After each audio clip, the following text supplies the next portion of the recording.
राधे राधे। श्री हरिदास श्री कुंज बिहारी, कैसे हैं आप सभी लोग। आई होप कान्हा जी की कृपा से आप सभी लोग अच्छे होंगे और स्वस्थ होंगे।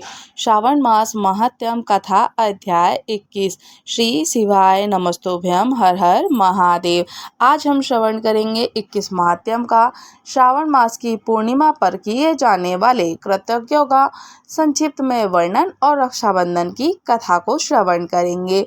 सनत कुमार बोलते हैं कि हे दयानिधि, कृपया करके अब आप पूर्णमासी व्रत की विधि कहिए, क्योंकि हे स्वामी, इसका महात्म्य सुनने वालों की स्वेच्छा से ही बढ़ती है। तब बाबा महादेव पिताजी बोलते हैं कि हे सनत कुमार, इस श्रावण मास में पूर्णिमा तिथि को उत्सर्जन और उपाकर्म संपन्न होते हैं। पौष की पूर्णिमा, माघ की पूर्णिमा और उत्सर्जन कृत्य के लिए होती है, अथवा उत्सर्जन कृत्य हेतु पौष की प्रतिपदा अथवा माघ की प्रतिपदा तिथि विहित है, अथवा रोहिणी नामक नक्षत्र उत्सर्जन कृतक के लिए प्रशस्त होता है, अथवा अन्य कालों में भी अपनी अपनी शाखा के अनुसार उत्सर्जन और उपाकर्म दोनों एक साथ करना उचित माना गया है। अतः श्रावण मास की पूर्णिमा को उत्सर्जन कृत्य प्रशस्त होता है और साथ ही ऋग्वेदियों के लिए उपाकर्म हेतु श्रवण नक्षत्र होना चाहिए। चतुर्दशी पूर्णिमा प्रतिपदा तिथि में जिस दिन श्रवण नक्षत्र, उसी दिन ऋग्वेदियों को उपाकर्म करना चाहिए। यजुर्वेदियों को उपाकर्म पूर्णिमा में और सामवेदियों को उपाकर्म हस्त नक्षत्र में होना चाहिए।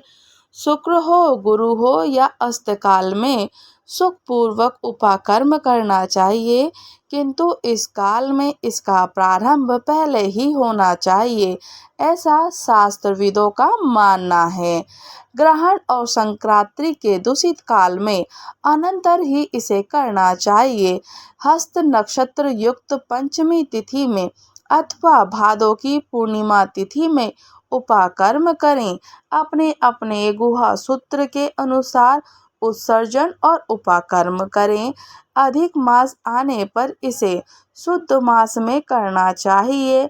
ये दोनों कर्म आवश्यक हैं और अतः प्रत्येक वर्ष इन्हें नियम पूर्वक करना चाहिए। उपाकर्म की समाप्ति पर द्विज जातियों के विद्यमान रहते ही स्त्रियों को सभा और सभादीप निवेदन करना चाहिए। उस दीपक को आचार्य ग्रहण या किसी अन्य ब्राह्मण को प्रदान करें। दीप और विधि इस प्रकार से है कि स्वर्ण, चांदी, तांबे के पात्र से सेर भर गेहूं भर लें और गेहूं के आटे का दीपक बनाकर उस दीपक को जला दें और प्रत्येक दीपक घी अथवा तेल से भर लें और 3 बातियों से युक्त कर लें। दक्षिणा हो तांबुल सहित उस दीपक को ब्राह्मण को अर्पण कर दें। दीपक की और विप्र की विधिवत पूजा करके मंत्र को उच्चारण करें।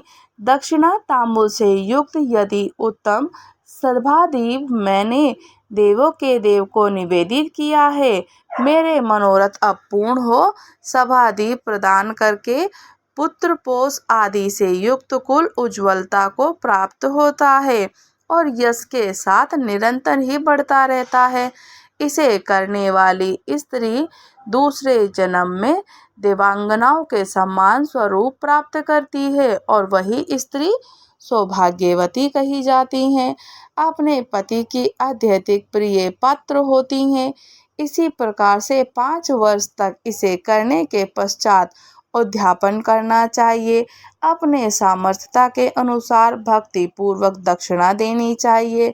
हे सनत कुमार, मैंने आपसे सभादीप का शुभ महात्म्य तो कह दिया है और उसी रात्रि में श्रवणा कर्म करके बताया गया। उसके बाद वही सर्प बलि की जाती है और अपना अपना गुहा सूत्र देखकर दोनों के कृतज्ञ करने चाहिए। अब हयग्रीव अवतार उसी तिथि में कहे गए हैं और इसी तिथि पर हयग्रीव जयंती महोत्सव मनाना चाहिए। उनकी उपासना करने वालों के लिए उत्सव नित्य करना गया है। करना बताते हैं। और श्रावण की पूर्णिमा के दिन श्रवण नक्षत्र में भगवान श्री हरि हयग्रीव जी के रूप में प्रकट और सर्वप्रथम उन्होंने सभी पापों को नाश करने वाले सामदेव जी का गान किया था। इन्होंने सिंधु और विश्वस्ता नदियों के संगम स्थान पर श्रवण नक्षत्र में जन्म लिया था। तो श्रावणी के दिन वहां स्नान करना सभी मनोरथ को पूर्ण करने वाला होता है। और साथ उसी दिन वहां शाड्य धनुष चक्र गदा पद्म धारण करने वाले भगवान विष्णु जी की पूजा करनी चाहिए। इसी के पश्चात सामगान का श्रवण करें, ब्राह्मणों को हर प्रकार से पूजा करें, अपने बंधु बांधवों के साथ वहां क्रीड़ा करें और भोजन करें। स्त्रियों को चाहिए कि उत्तम पति प्राप्त करने के उद्देश्य से जल में क्रीड़ा करें। उसी दिन अपने अपने देश में और अपने अपने घर में महोत्सव को मनाना चाहिए। हयग्रीव की पूजा करनी चाहिए और मंत्रों का जप करना चाहिए कि है आदि और प्रणव अथा उसके बाद नमः शब्द लगाकर बाद में भगवते धर्माय जोड़कर उसे भी आत्मविशोधन और मंत्रों का ओम नमो भगवते धर्माय 18 अक्षरों वाला मंत्र हो, अतः शब्द प्रयुक्त करने वाला हो। पंचाक्षरी, अष्टाक्षरी, द्वादक्षरी और षण्णाक्षरी मंत्रों का उच्चारण भी कर सकते हैं। मंत्र बताते हैं सभी सिद्धियों प्रदान करने वाला होता है और 6 प्रयोगों की सिद्धि करने वाला होता है। इस मंत्र का पुनः श्रवण 18 लाख अथवा 18,000 बार जप का है। कलयुग में इसका पुनश्रवण 4 गुना जप होना चाहिए। इसी प्रकार करने से हयग्रीव प्रसन्न होकर उत्तम मनोवांछित फल प्रदान करते हैं। इसी पूर्णिमा के दिन रक्षाबंधन भी मनाया जाता है, जो सभी रोगों को दूर करने वाला, सभी अशुभों का नाश करने वाला है। मुनि श्रेष्ठ, इसी प्रसंग में एक प्राचीन इतिहास भी सुन लीजिए। इंद्र की विजय प्राप्ति के लिए इंद्राणी ने जो किया था उसे मैं बता रहा हूँ। पूर्व काल में 12 वर्षों तक देवासुर संग्राम होता रहा। तब इंद्र को थका हुआ देखकर देवी इंद्राणी ने उन सुरेंद्र से कहा कि हे देव, आज चतुर्दशी का दिन है, प्रातः होने पर सब ठीक हो जाएगा। मैं रक्षाबंधन का अनुष्ठान करूंगी, उससे आप अजय हो जाएंगे। तब ऐसा कहकर इंद्राणी ने पूर्णमासी के दिन मंगल कार्य संपन्न करके इंद्र के दाहिने हाथ में आनंददायक रक्षा बांध दी। अब उसी के पश्चात ब्राह्मणों के द्वारा स्वर सत्यन किए गए तथा रक्षाबंधन से युक्त इंद्र ने दानव सेना पर आक्रमण कर दिया और क्षण भर में उसे जीत लिया। अब इसी प्रकार विजयी होकर इंद्र तीनों लोकों में पुनः प्रतापवान हो गए थे।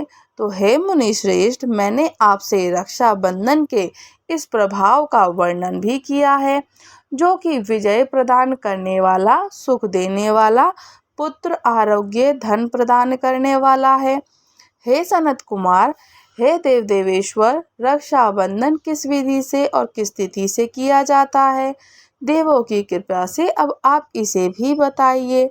तब भगवान बोलते हैं कि जैसे जैसे आप अद्भुत बातें बताते जा रहे हैं, वैसे ही वैसे उनके अर्थों से युक्त कथाओं को सुनते ही मेरी तृप्ति नहीं हो रही है।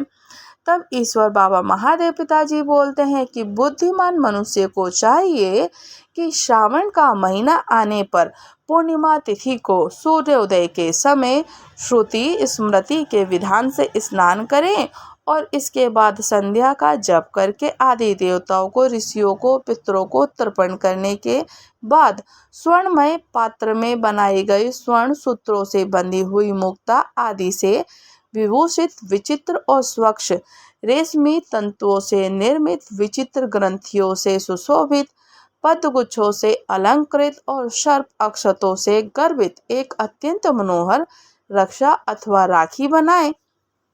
अब उसके पश्चात कलश की स्थापना करके उसके ऊपर पूर्ण पात्र रख दें और पुनः उस पर रक्षा को स्थापित करें। उसके बाद रम्य आसन पर बैठकर अपने बंधु बांधवों के साथ वीरांगनाओं के नृत्य गान क्रीड़ा मंगल कृत्य में संलग्न हो जाएं और फिर रक्षाबंधन को पढ़कर कथा पढ़ें। इसके बाद मंत्र को उच्चारण करें।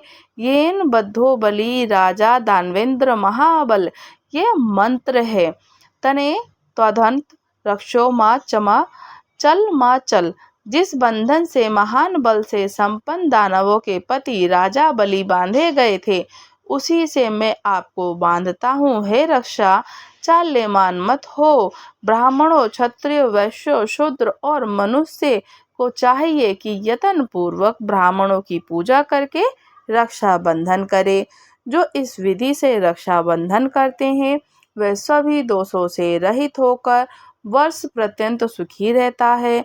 विधान को जानने वाला जो मनुष्य शुद्ध श्रावण मास में रक्षाबंधन अनुष्ठान को करता है, वह पुत्र पुत्रों से और अपने बंधु बांधवों के सहित एक वर्ष भर अत्यंत सुख में रहता है। उत्तम व्रत करने वालों को चाहिए कि भद्रा में रक्षाबंधन ना करें, क्योंकि भद्रा में बांधी गई रक्षा विपरीत फल देने वाली होती है। अब इसी प्रकार से श्री स्कंद पुराण के अंतर्गत ईश्वर सनत कुमार संवाद में श्रावण मास के महात्म्य और रक्षाबंधन हयग्रीव जयंती की 21वां अध्याय पूर्ण होता है। राधे राधे। श्री हरिदास श्री कुंज बिहारी।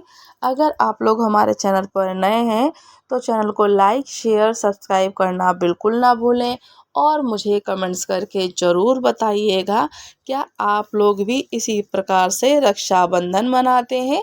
राधे राधे। श्री हरिदास श्री कुंज बिहारी।